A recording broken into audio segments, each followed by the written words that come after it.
Bonjour et bienvenue sur cette quatrième présentation concernant la gestion de projets sur Odoo, durant laquelle nous allons vous montrer comment facturer les prestations effectuées par vos employés. Il existe deux principales manières de facturer des prestations sur OpenERP. La première manière étant une facturation de type régie et la seconde manière étant une facturation de type forfaitaire. Nous finirons notre démonstration pour vous montrer comment paramétrer l'application pour gérer de la sous-traitance et voir les répercussions que ça aura au niveau de la comptabilité analytique qui nous donnera beaucoup de résultats suivant les critères que nous sélectionnerons. Donc concernant notre jeu de démonstration, il va s'appuyer sur les trois démonstrations précédentes, à savoir nous nous retrouvons avec dans projet 4 projets ayant pour certains des tâches, des interventions et donc certains renseignements. Pour pouvoir générer une facturation, il va falloir aller regarder au niveau du contrat de chaque projet pour spécifier si le projet est plus orienté forfaitaire ou s'il est plus orienté facturation à la régie. Donc nous avions précédemment rajouté des interventions dans les projets P11, ce qui signifie que dans notre jeu de test, ce projet va être sur feuille de temps. Et que, important aussi, on va devoir affecter une liste de prix pour pouvoir faire la facturation. Comme le projet est sur feuille de temps, le ratio sur facturation sera à 100%. Nous avons déjà saisi des prestations sur ce contrat et comme il n'y avait pas de liste de prix ou que la case à cocher sur feuille de temps n'était pas cochée, il va falloir de manière revenir sur les données sur lesquelles on a saisi pour affecter ce ratio de 100% afin d'établir la facture. Donc je vais enregistrer. Je vais faire la même chose sur le projet P2. Enregistrer le P2. Modifier. Sur feuille de temps, la même chose. Liste de prix. Voilà. Enregistrer. Nous allons maintenant formater, comme je le disais précédemment, les données précédemment saisies de manière à ce qu'elles soient facturables. Donc cette chose ne sera plus à effectuer. Maintenant, à chaque fois que nous allons faire des prestations, elles seront facturables à 100%. Donc pour cela, nous avons plusieurs points d'entrée. Nous pouvons aller dans le temps et matériel à facturer. Nous pouvons aussi aller dans les projets et nous pouvons aller aussi dans les ressources humaines. Par exemple, dans les projets, nous allons retrouver la chose dans les facturer les tâches en enlevant le booléen facturer. Nous allons retrouver aussi la chose dans ressources humaines où on va retrouver les feuilles de temps. Là-dedans, je vais spécifier qu'en effet, ces lignes-là sont à facturer à 100%.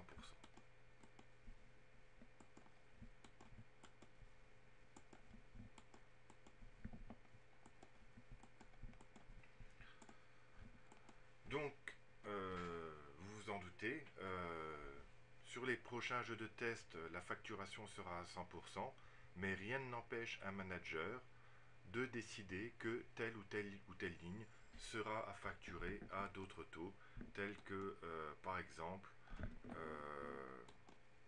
50%, 80% ou gratuit. Donc je vais enregistrer. Voilà. Et nous allons pouvoir maintenant générer nos factures. Pour cela, rien de plus simple, on peut aller dans Projet, facturer les tâches. On peut aller dans Vente, temps et matériel à facturer. Il suffit de faire ça et créer la facture. On peut aller dans Contrat, où là, on va voir par exemple que dans notre contrat donc P2, nous avons des choses qui qui nous reste à facturer. Et donc il suffirait de cliquer ici pour générer la facture. Mais comme nous allons supposer qu'on a une vingtaine de contrats sur lesquels on a plein de prestations, nous allons faire donc une facturation globale de la chose. Et pour cela, le plus simple, c'est de rester dans Projet et de faire facturer les tâches. Facturer les tâches, on sélectionne l'ensemble des lignes. Il suffit d'aller dans Créer la facture. Là, nous avons un écran qui va nous demander quel contenu doit avoir notre facture. Donc, oui, on va vouloir afficher le temps passé, le coût. On pourrait forcer l'article, donc décider que toutes les lignes des factures vont être en technicien, en chef de projet ou autre.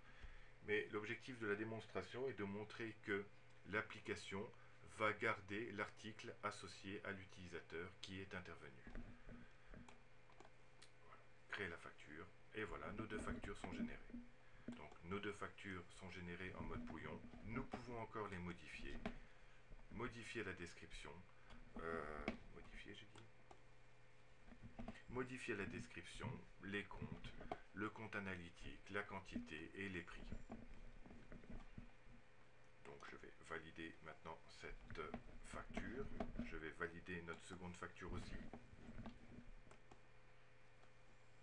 Et maintenant, dans notre contrat au niveau de P2, nous allons voir que une facture a déjà été établie. Donc au 9 du 12, c'est la dernière facture qui a été établie.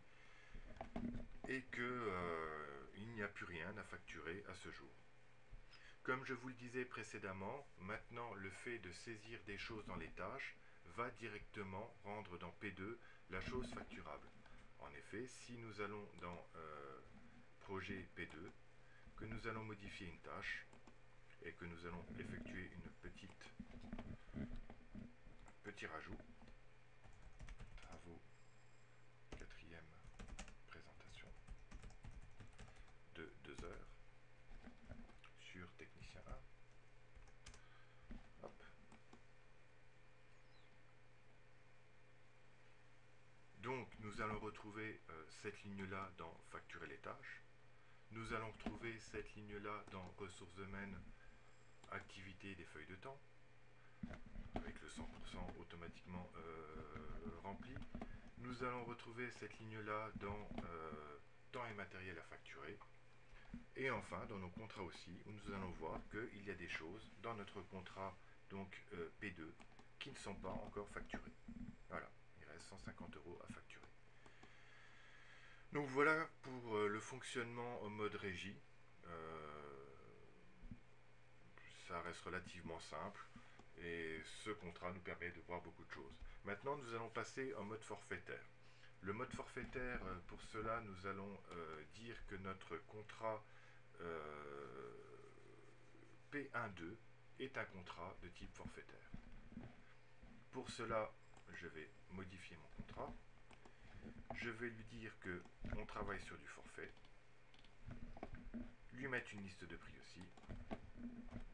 Entre parenthèses, on peut voir qu'on pourrait générer des actions récursives, récurrentes, donc par rapport à ces contrats. Donc nous voyons qu'actuellement nous n'avons rien du tout au niveau de ce contrat. Donc comme c'est un forfait, il va falloir faire dans un premier temps un devis.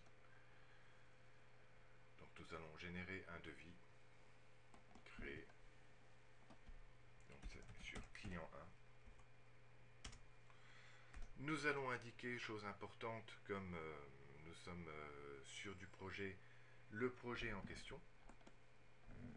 Donc c'est le projet P12.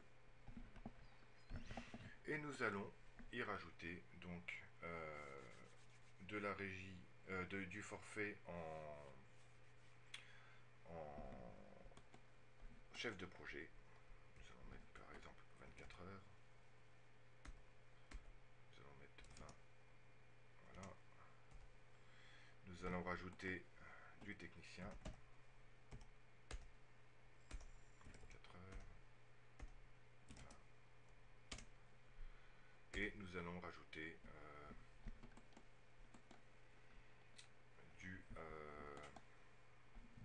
de l'expertise technique. On va en mettre 24 aussi. A noter aussi que nous pourrions très bien jouer avec une micro-production, dans le sens que l'on pourrait créer un produit qui s'appellerait conception de site web et que ce produit n'apparaîtrait que dans le devis avec une quantité de 1, mais pourrait générer un ensemble donc produire un ensemble d'articles tels que chef de projet, technicien et expert technique. Mais ça sera dans un autre cadre, donc, mais c'est possible. Voilà, notre devis est effectué, on va confirmer la vente. Donc, dès que la vente a été confirmée, nous allons pouvoir voir qu'au niveau du projet, des tâches ont été générées. En effet, dans le projet 1.2, nous nous retrouvons avec de nouvelles tâches qui viennent juste d'être générées, sur lesquelles nous allons pouvoir rajouter des éléments. Test, projet ou forfait. Forfait. On va mettre 8 heures sur technicien 1. Donc il faut voir que ces tâches ont été créées, mais il y aura un petit travail effectué pour dire qui est assigné à la tâche, qui est le reviewer. Mais les heures initialement prévues sont OK et le projet aussi. Voilà. Et là, nous pouvons voir que cette ligne-là, comme notre projet est en mode forfaitaire, n'apparaît pas dans la facturation des tâches qui devra être effectuée. Par contre, nous pouvons voir aussi qu'au niveau vente, notre contrat, donc P2, non P1.2, a subi quelques petites modifications. P1.2.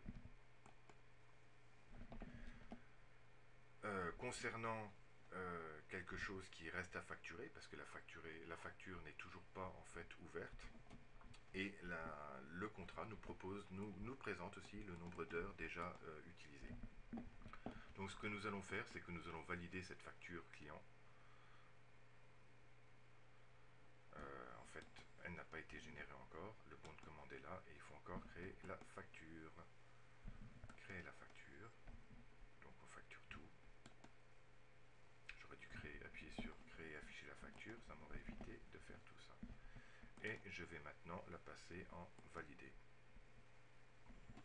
Pour voir que dans nos ventes, notre contrat en P1.2 a bien maintenant un montant facturé avec un nombre d'heures utilisées. Maintenant, nous allons passer à la dernière étape, à savoir faire de la sous-traitance sur un projet. Donc, comment va fonctionner la sous-traitance? Il va suffire de faire un achat où nous allons commander en fait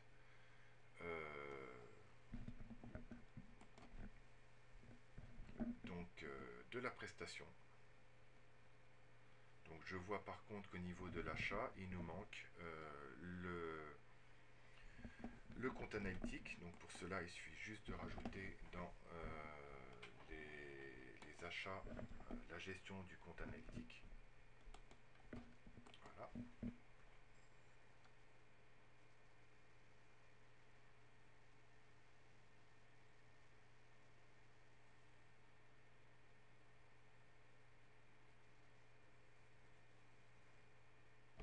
Voilà, donc nous retournons dans l'achat. Nous allons créer un nouvel achat chez un fournisseur. Fournisseur 1. Créer fournisseur 1. Et je vais demander par exemple de la prestation externe. Intervenant externe. Où je vais, qui va être associé à un compte analytique. Donc dans notre cas, je pourrais associer intervenant externe à un projet très précis, savoir que cet intervenant-là et cette demande de prix va concerner qu'un seul projet. Mais on pourrait très bien aussi l'associer à un niveau plus haut dans l'arborescence, tel que Global Project, qui nous permettra d'avoir une vision au niveau de la comptabilité analytique de Global Project, englobant donc cet achat et qui nous permettra de voir quelles quels sont les retours sur investissement par rapport à cette commande et par rapport à cet article intervenant externe. Donc je vais mettre une quantité de 100, je vais mettre une taxe de 20%, je vais l'enregistrer et je vais confirmer la commande. Je vais recevoir la facture que je vais valider de manière à faire une opération comptable. Donc maintenant, c'est là qu'on va avoir pas mal de choses intéressantes qui vont nous être présentées, à savoir que les données vont se retrouver au niveau, comme je vous le précisais, de la comptabilité analytique. Donc si nous allons par exemple au niveau de la comptabilité, on choisit la comptabilité analytique.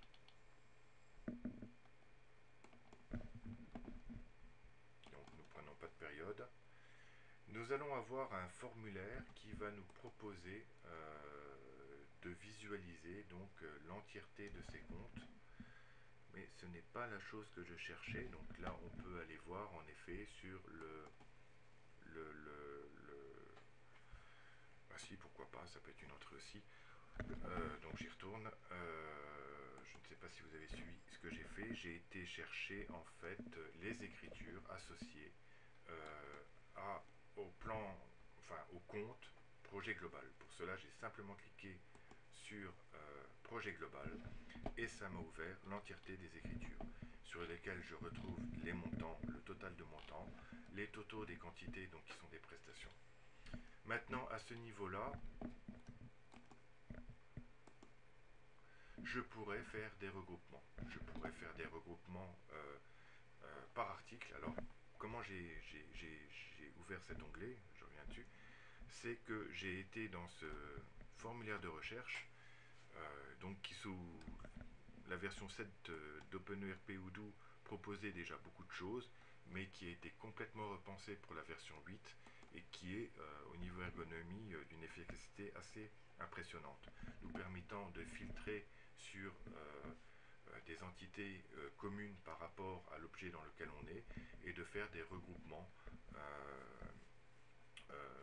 des données par rapport aux entités aussi communes par rapport à l'objet sur lequel nous nous trouvons. Donc nous pourrions très bien faire un regroupement par article, par mois, etc. Donc nous voyons par exemple que l'intervenant externe, en décembre 2014, a une opération à moins 7500 €. Maintenant, si on avait rajouté de la prestation concernant cet intervenant, nous retrouverions des opérations telles que dans l'expertise technique, à savoir dans le journal SALS et la contrepartie dans le journal Timesheet, nous permettant de visualiser très simplement le retour d'une telle opération. À savoir que par exemple dans expert technique, nous avons gagné actuellement 2520 €. Donc tout ça pour montrer que nous pouvons avoir une visibilité assez impressionnante au niveau des résultats de la comptabilité analytique, d'autant plus que dans une prochaine formation, je vous montrerai comment fonctionne la budgétisation sur OpenERP, qui est aussi intimement liée avec cette comptabilité analytique. Comme vous l'avez remarqué, en fait, la comptabilité analytique reste un pilier sur OpenERP ou Odoo, et c'est vrai que c'est une chose qui va se retrouver dans énormément de fiches, dans énormément de données, et qui vont nous permettre d'avoir vraiment des informations très pertinentes quant à la santé financière et aux résultats effectués par l'entreprise. Voilà, j'ai fini cette démonstration. Je vous souhaite une bonne fin de journée et vous dis donc à bientôt. Au revoir.